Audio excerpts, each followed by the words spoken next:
780 yaxına götürək. Xurşudbanu Natəvangilə gedirəm.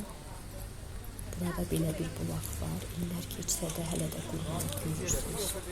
İnsanlar burada su içirlər. Deməli, Şuşaya gedib Xurşudbanu Natəvanın ev muzeyinə getməmək düzgün olmaz.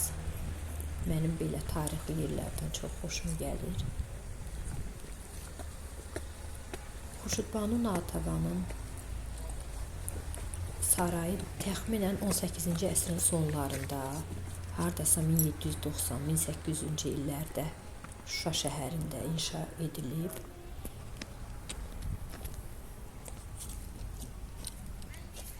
Mimarı Kərbəlayı Səfixan Qarabaği olub.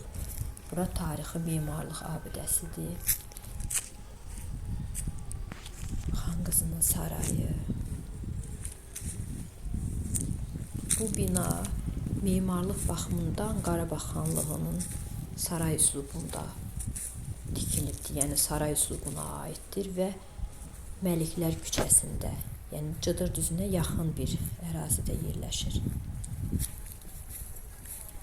1987-ci ildə təmir etdirilib həmin o bina Xurşudbanının ev muzeyi.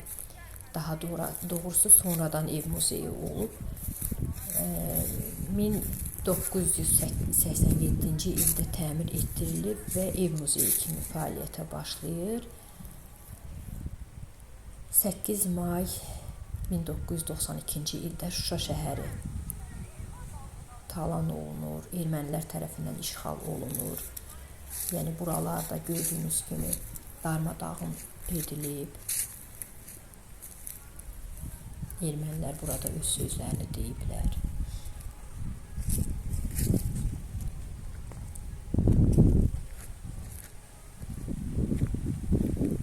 Biraz tərəddüd edirəm evə yaxınlaşmağa düzü. Bizimkilər məndən biraz uzaqdadılar.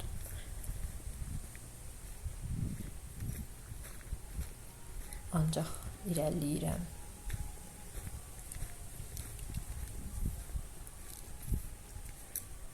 Bu evi yaxından görmək mənim üçün də çox maraqlıdır. Bina 2 mərtəbədən ibarətdir. Birinci mərtəbəsi xidmətçilər üçün nəzərdə tutulmuşmuş. Yəni xidmətçilər, xan qızına qulluq edənlər birinci mərtəbədə yaşayırmışlar. Ümumiyyətlə, saray kompleksi 4 böyük binadan ibarətdir. Yəni burada başqa binalar da var, tək bu bina deyil. Binaların birindən digərinə küçəyə çıxmadan dəhlizlər vasitəsilə keçmək mümkün olurmuş. İşğaldan sonra bu böyük saray kompleksi möhkəm dağıntılara məruz qalır, talan edilir, xarabalığa çevrilir. Və nəhayət 8 noyabr 2020-ci ildə rəşadətli ordumuzun sayəsində Şuşa şəhəri yenidən işğaldan azad olur.